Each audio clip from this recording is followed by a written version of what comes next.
So I think you'll hopefully appreciate the circumstances under which this is happening. I'm in Vermont right now. I don't know if you've heard the news, but it's in a state of emergency right now. Oh, no. Yeah. So I woke up this morning and I immediately contacted everyone involved whose info I had and said, I might be evacuating. I don't even know what's happening. Oh my God. People Fires? No, it's flooding. Crazy flooding. Jeez. But no, not at all, man. It made this much more exciting for me. Sure. Wow.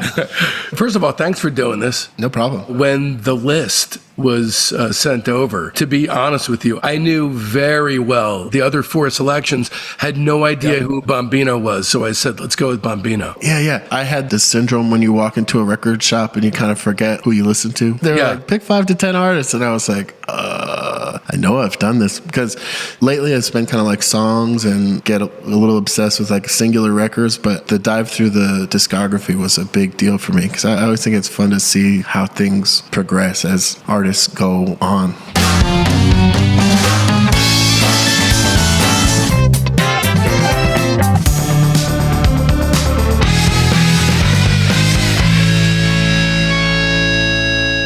Welcome to Discograffiti, the podcast that gives Gen X music maniacs a chance to smell like teen spirit again by connecting with a brotherhood obsessed with rating the entire discography of every single artist and band that ever mattered. I'm your host, Dave Gebrow, and with 3 new episodes each week, you're going to gain a comprehensive knowledge of an act's history and output in the time it takes to listen to one album. And in this episode, we'll be turning our spray cans on Bombino, along with our very special guest, Dennis Ryan, drummer for rock and roll flag hoisters Deer Tick. Look, if you know, then you know. But if you don't, then you ain't going nowhere, because finally, here's your chance to stop embarrassing yourself around friends that you give a shit about when the subject of Bombino comes up. Tonight's artist was dubbed the world's best guitarist by the music blog Noisy and the Sultan of Shred by the New York Times.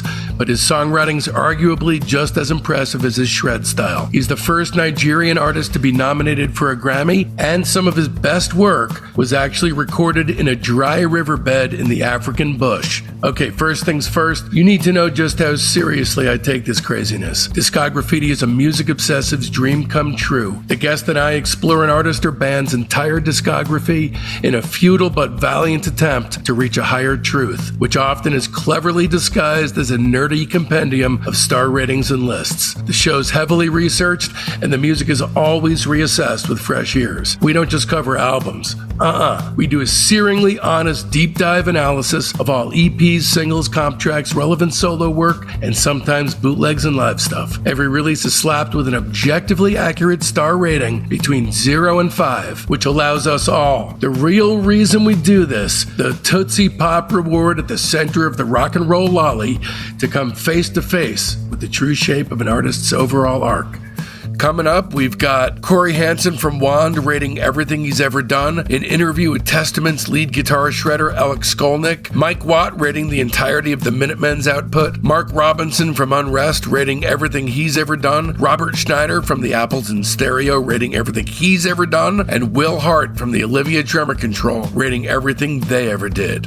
Oh, and Michelle Phillips rating everything she's ever done, alongside Mamas and Papas author Richard C. Campbell, who's written a brand new book about him getting kinda itchy.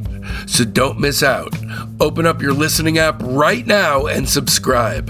And for premium membership benefits that'll make you ask yourself, how's it even humanly conceivable that this is all the work of one man and one man alone? Just visit patreon.com/discograffiti. We've got 100 episodes available exclusively on Patreon, and that number, as well as the Discograffiti Inner Circle, is growing exponentially by the day. That's patreon.com/discograffiti. And away we go then. Pure authenticity and talent to burn turned, well, you'll have to stand by as we glean what, if anything's been lost in an attempt to broaden Bombino's appeal. But first, Let's introduce our guest for today. Back in 2007, tonight's guest was the first mother effer that John McCauley asked to join Deer Tick when John decided he was out of the overdubbing game once and for all and formed a band to go along with that band name. John made out like a bandit and got the guy's bass-slapping brother in the deal too. So here we've got the rare case of a fraternal rhythm section hoisting this gaggle of distorto crunch twang rock mainstays way the fuck up on high. Hailing from Pawtucket, Rhode Island, a town those in the know refer to as the great rock and roll hope for an otherwise bleak rock and roll future, this here fella also gladly lets go the sticks from time to time to grab pen and paper, because he's more than capable of pumping out the tunes all on his lonesome. Lads and ladies out there in the perspiration-streaked byways of rock and roll's funky drummer summer, will you please throw a television set out of your hotel window, unless of course they went and put you on the first friggin' floor. It's Deer Tick's Hard Rock TikTok, Dennis Ryan. Hello. Thank you. Thank you. Great. I appreciate you coming on, man. This actually is Funky Drummer Summer, by the way, because I'm sure you know who Jim Gordon is. Oh, yeah. Totally. Joel Selvin, the amazing music scribe, just wrote a book about Jim, the first biography. It's coming out in February. And next month, we're doing a double episode on the rise and the fall. Oh, man. Yeah, I look forward to that. What a story, unfortunately. And what a drummer. I don't know a deep dive of it, so like I said, I'm looking forward to that. You are actually from Rhode Island, which is pretty close to where I currently am. And I told you, it actually, I think, makes poetic sense that a lot of the best material that tonight's artist recorded was recorded in a dry riverbed. And I'm right now in a state of emergency and flooding conditions.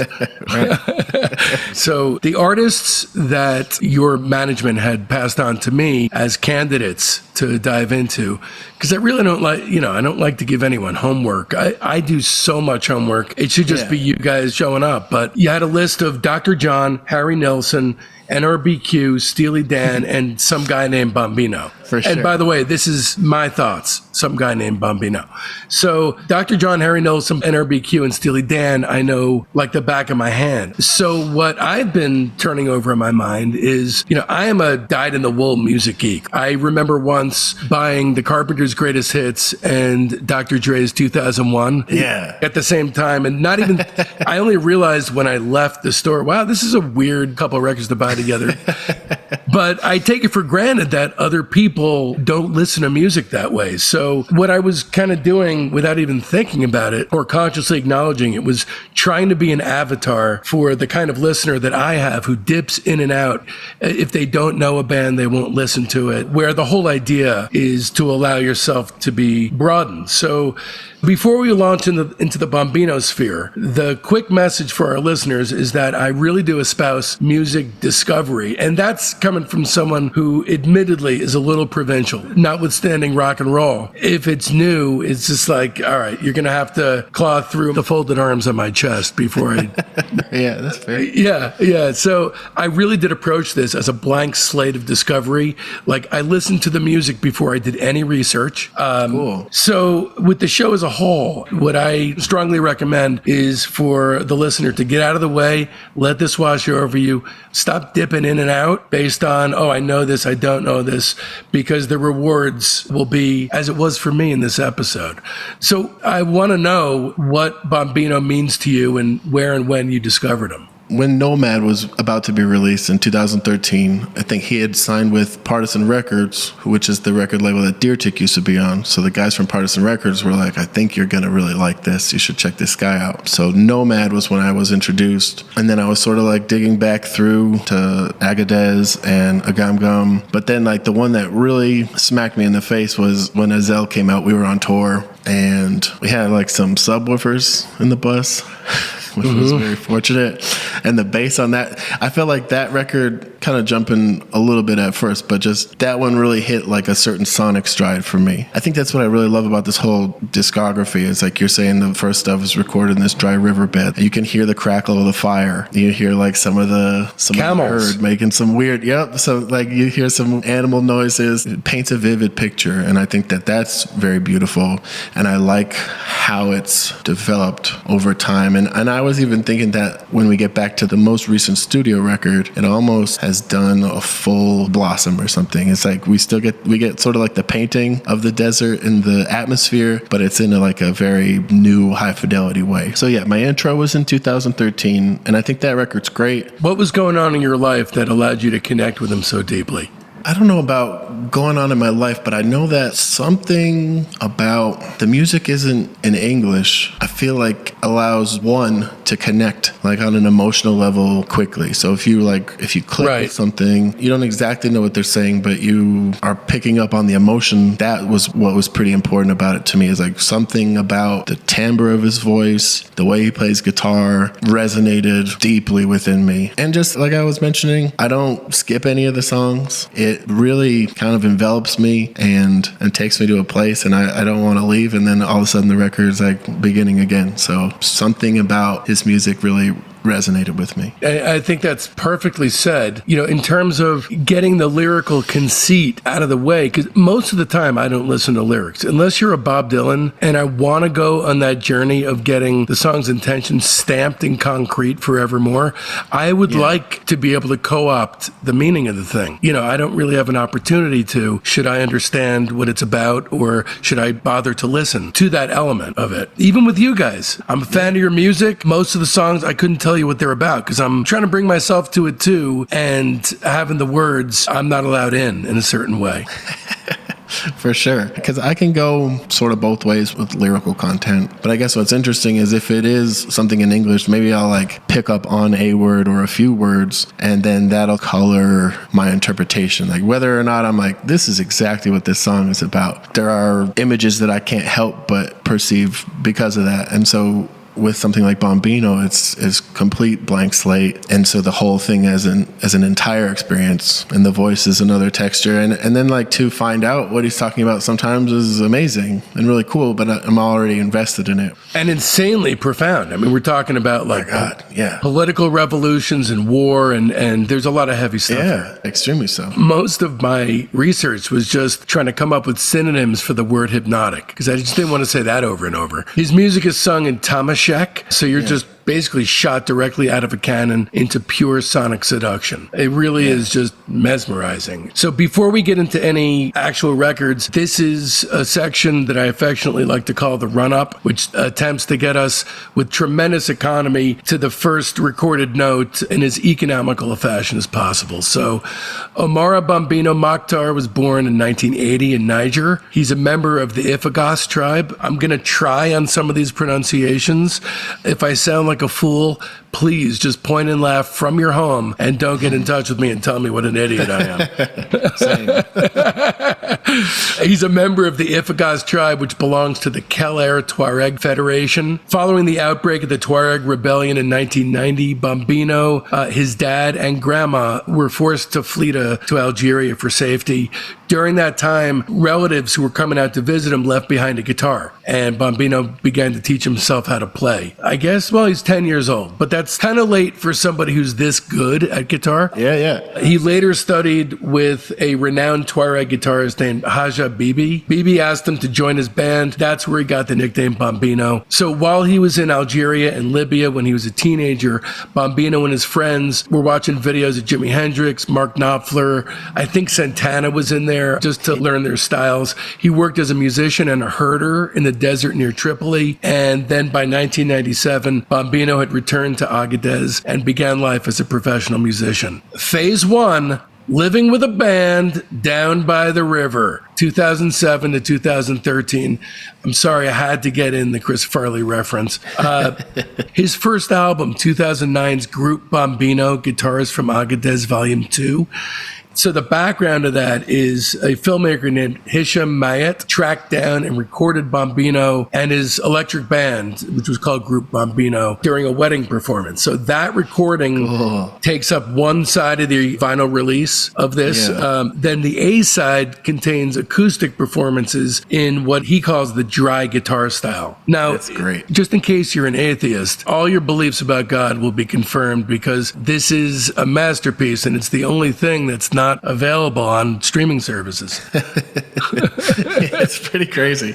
Yeah, I was really excited to dive into it. This is the first time that you heard this one, right? Yeah, I was unaware of this one, and like you say, you can find it on Bandcamp or vinyl, I guess. So you had heard everything but this? Yeah. So what was that like? I mean... Oh, it's incredible. Especially, I think that some of the, like that first half, the acoustic half, cause like that tenore, I kept going back and forth, especially the tenore 2 guitars, I think is on a gum as well. Right. That's another thing I love about the discography is there are things that pop up throughout it and you get to witness their evolution as well. So I'd heard some of the acoustic stuff, but what's really cool is what you're saying is this wedding recording. Man, there's some like blazing drums on that. Obviously the guitar is phenomenal the whole way. What kept coming to my mind was like it's like a snapshot. It's like it might just be a stereo recording of the band at the wedding. It's not overdubbed or anything, but it's just like you get that raw feeling of the performance and the blend of the band that's happening in the space. It was really exciting for me to hear that. And he's interesting. The first few records, he's reusing and reconstituting songs, and it doesn't feel self-indulgent. It's almost like the song is a vehicle for different kinds of emotions that can conceivably course through it. Totally.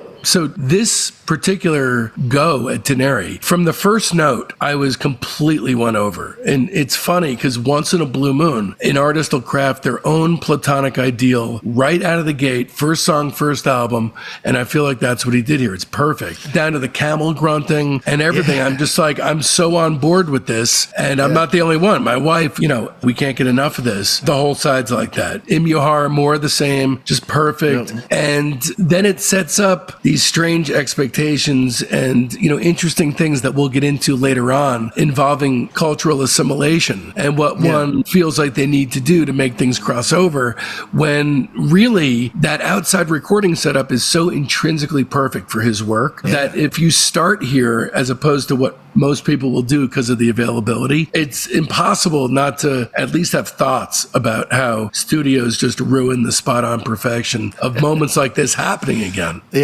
Yeah, no, and then that was cool about the live record too, is because one of the things that I love off that record is that Bogasa song, because that pops up too. There's like pieces of that and Akhar Zaman, and then on Agam there's Ahar Azaman, and those three I feel like, whether you call them the same song, but they've got lineage there, which I think is really cool. But that Bogasa at the Live in Amsterdam 2020, so that's like 11 years later or something, like hearing how his current band plays that, it's like faster. But that riff is just like, I can't get enough of that riff. Is there anything that this is redolent of for you? I'm curious if it brings to mind anything else that you know and love. When the side flipped or, it went over into Bogasa, the lazy reference point would be Fela Kuti. Sure. I think most Western Caucasians, and I'm not a hell of a lot different, I'm ashamed to say, I don't have a gigantic frame of reference when it comes to music from that region. But Remain in Light, it's almost like if Fela Kuti was fronting Remain in Light era Talking Heads. That's what it sounds like to me. I think that's really cool. There's a specific riff that's playing in my head that I can't play, so I'm not going to talk about it. But I think like when it first hit me, like when I was little, Jimi Hendrix was a big deal for me. So it's funny, like, that's something that they were digging on, but it hit me emotionally in that way. Obviously, like if you compare their guitar playing, you're not going to be like, oh, okay, one for one. Like that makes sense to me. But there's something just like emotionally that hit me in that spot for when I was a kid. The way that the guitar is singing. And you could hear Jimmy speaking through his guitar, and I feel like that's the same for Bombino. Like he's connected to his instrument in a deep, deep way. And I don't hear him thinking when he's playing. I feel like he's just speaking, but it's coming through his fingers. That kind of ability to go straight from brain to finger. It must be an insane thing to grapple with, to have that kind of talent. So he's certainly making the most of it. I mean, whatever setting you put that guitar in, you can't ruin it. The only other thing that I hadn't been familiar with was that Residente thing, not to jump too far, but but that struck me in a similar way, that you opened my eyes to like a different collaboration, but like you say, like you can't mistake who it is. I cannot possibly recommend this strongly enough. It sounds captured under the burning sun, by the riverside, under the baking sun, and just played in the dirt. Definitely 5 stars for me. There's not a single song that I don't think is great. Yeah. What do you give this one? Honestly, I would give it 5 stars too. I'm kind of like trying to figure out how to be critical of a lot of this stuff. I got a couple that might be 4. I don't know. Oh, it's okay. Just be honest, whatever it is. No, I'd say it's a 5-star recording, man. I can be harsh on things, but honestly, there's nothing that he produced that I think is less than good. So moving on from absolute perfection, Bombino then joined Tidot, a band by Nigerian musician Hasso Akote, which led to his first time in North America because the band was brought to perform in an exhibit of Tuareg art organized by the Cantor Center for Visual Arts. So in January 2010, Bombino returned home to Agadez. It had been torn asunder by civil war, so that's another large reason why he left. And to celebrate the end of the conflict that had erupted while he was away, a large concert was organized at the base of the Grand Mosque in Agadez, and Bombino and his band played to over 1,000 people at the concert. I would think like 500,000, but okay, 1,000.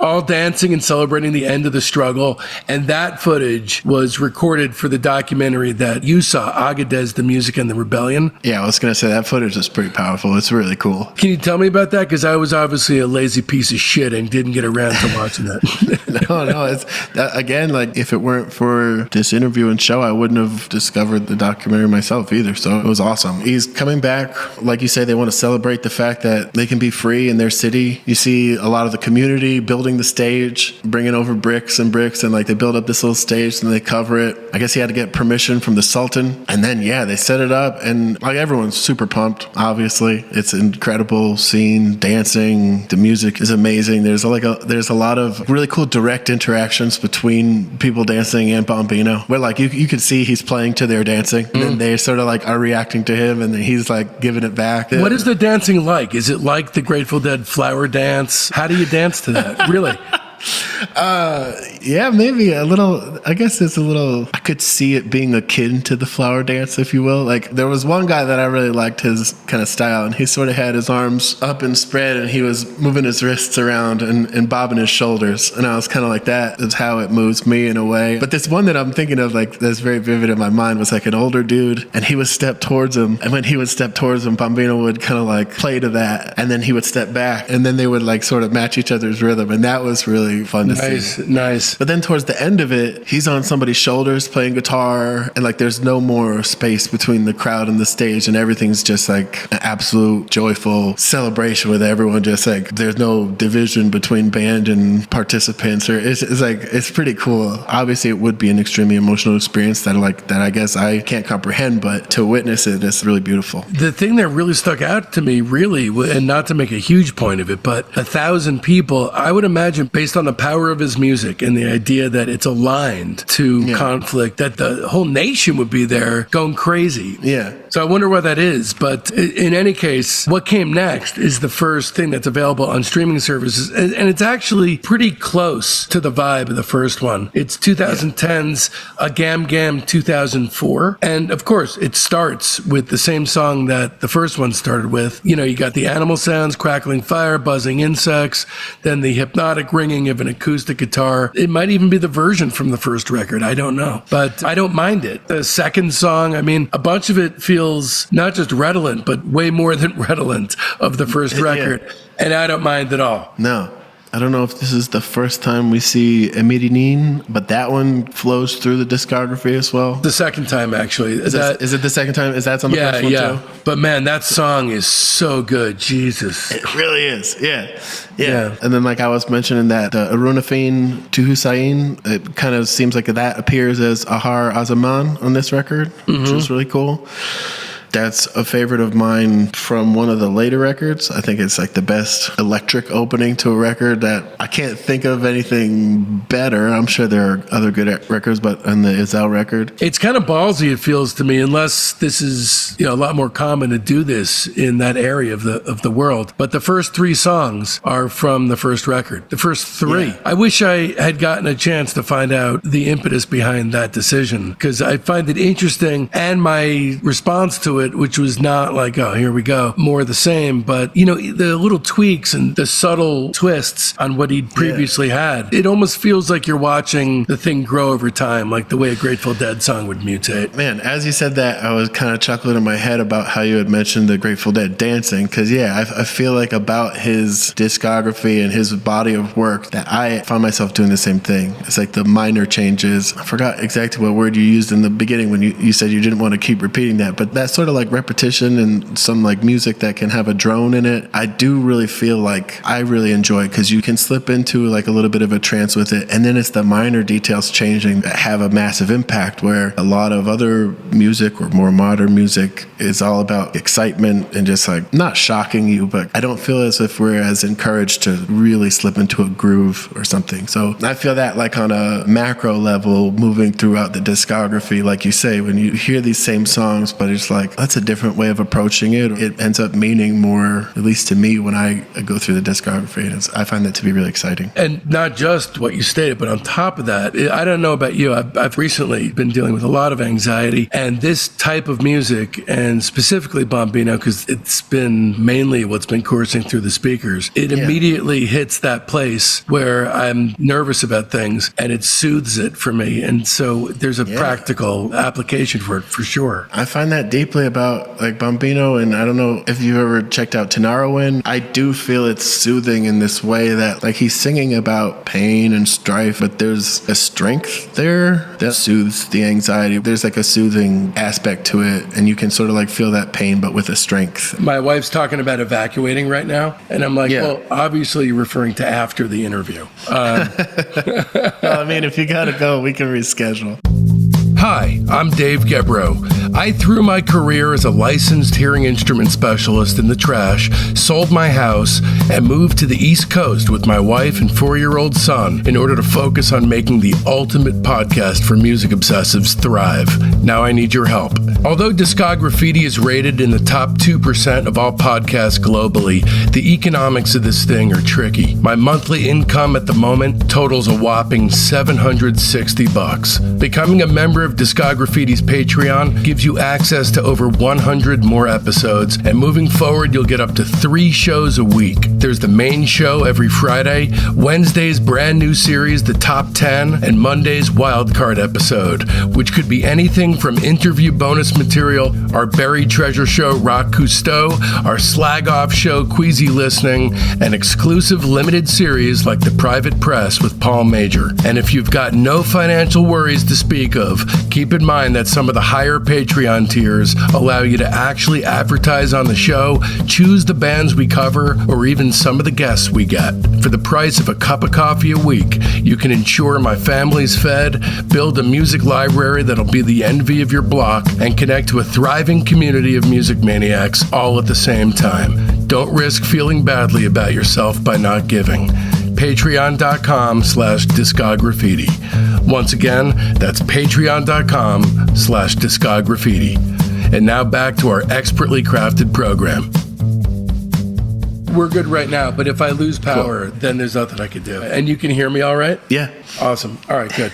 So another interesting aspect of this is that Tenere is a signpost through this record. There's 3 versions. One's the first one, one's the last one, then it's halfway through. So it's this beautiful sort of landmine that keeps reappearing throughout the record. And I really don't have much that I would say I don't love about this. There's a couple songs I don't think they're quite as good as the rest, Adunya and Tazadert. I think they're a little bit more listless. Yeah. But ultimately, it feels like one unbroken, continuous song. Almost impossible for me anyway to separate out the tracks and isolate distinctive elements to separate the songs out of my mind, but that totally seems like the idea, and I love that part of it, and the LP's all the better for it. I don't really know how exactly this was done. That is riverbed versus studio or whatever the circumstances were, but it does give off the vibe of being recorded outdoors by a swamp. Ultimately not a 5-star for me because of those 2 tracks. I'd have to say 4 1/3. Nice. Okay, cool. Honestly, like it's still a 5-star for me. I got to put a little bit more of a critical hat on, but something about the transportation of it, like you say. I think that next record, we're starting to get into some like more studio recordings, and I just, being transported to that spot hearing the crackle of the fire, it just takes me to a place. And funny enough, too, that Adunya ends up being a track that I like a lot. That starts to appear throughout the catalog as well. A Gam Gam, that's like the first time we hear that, I think. My wife just texted me and said that we're evacuating. Yeah, if you got to evacuate, you got to evacuate, obviously. I'll text you, and I'm happy to start it back up again at some point. I can Dropbox or something the stuff I've recorded thus far, and then we can figure out when to... You know what? You're sounding good now. Let's keep moving. Okay. I'm sorry. It's just actually adding an element of excitement for me, but sure. I'm nervous for you. All right, that about does it. A heartfelt Discograffiti thanks goes out to my beautiful wife and son, Jen and Mason, Dennis Ryan, not to mention the entire rest of Deer Tick, who compiled their top 10 songs that lit a fire under their collective ass for this upcoming Wednesday's Patreon episode, my incredibly loyal fans, and especially the entire Patreon community, the soldiers of sound. I love every last one of you, and this show would not exist without you, my friends.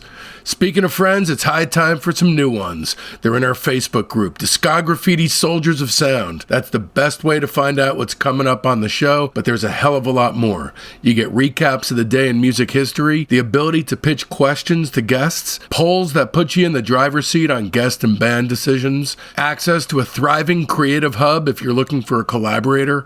In fact, I know firsthand about some very exciting projects coming together because of fellow soldiers who collided in our incredible group. Honestly, it's objectively the only worthwhile thing that's come from Zuckerberg's college efforts. So make sure you don't miss out. You can find the link to the Facebook page right there in the show notes. And if you don't mess with the Zuck, no sweat. Just email me at info@discograffiti.com and I'll keep you in the loop. So now that it's done and you want more, another way to dive even deeper into Discograffiti's pantheon of roots rock episodes is to start with the band, as rated by Thelonious Monster's Bob Forrest. That's episodes 25 and 27. The Replacements, rated by their biographer Bob Mayer, episodes 28 and 29. And of course, as we talked about on the show, as part of Funky Drummer Summer, Jim Gordon, rated by his biographer Joel Selvin. That's episodes 107 and 108. Join us during the upcoming week as we descend down, down, down on Discograffiti's week-long Deer Tick deep dive. Of course, if you're a Patreon subscriber, then you already know to keep your ears peeled throughout the week, because this Monday brings a heapin' helping of the wildcard episode digressions I aggressively court and then serve up piping hot for our Patreons. And this Monday, we're kicking the week off right with crucial Dennis Ryan bonus material. And then there's this Wednesday's incredible Patreon-only episode of Discograffiti's Top 10. This week's list features the indomitable Joe Kennedy and focuses on our top 10 songs that lit a collective fire under Deer Tick's ass, which the entire band generously compiled for us to riff on. Make sure you visit patreon.com/discograffiti and check out the thematically related deep dive as a music obsessive's way of life. Our Patreon's been up and running for a year, and with 2 bonus episodes a week, reliably posted nonstop, there are over 100 Patreon episodes at this point. That's an entire universe of incredible material available to you for the price of a cup of coffee a week. And of course, be sure to mark your calendars, because next Friday, November 3rd, we're coming at you with part 2 of Deer Tick's Dennis Ryan, rating the entirety of Bombino's catalog. And part 2 is where everything gets completely batshit crazy, seeing as it was actually recorded during a flood evacuation. You're going to hear alarms and all kinds of stuff going on in the background, and we just kept on recording all the way through it because, hey, Bombino's music ain't gonna rate itself. Trust me, you're not gonna want to miss it. And so, from now till then, don't let our youth go to waste, lads and ladies. It's Discograffiti!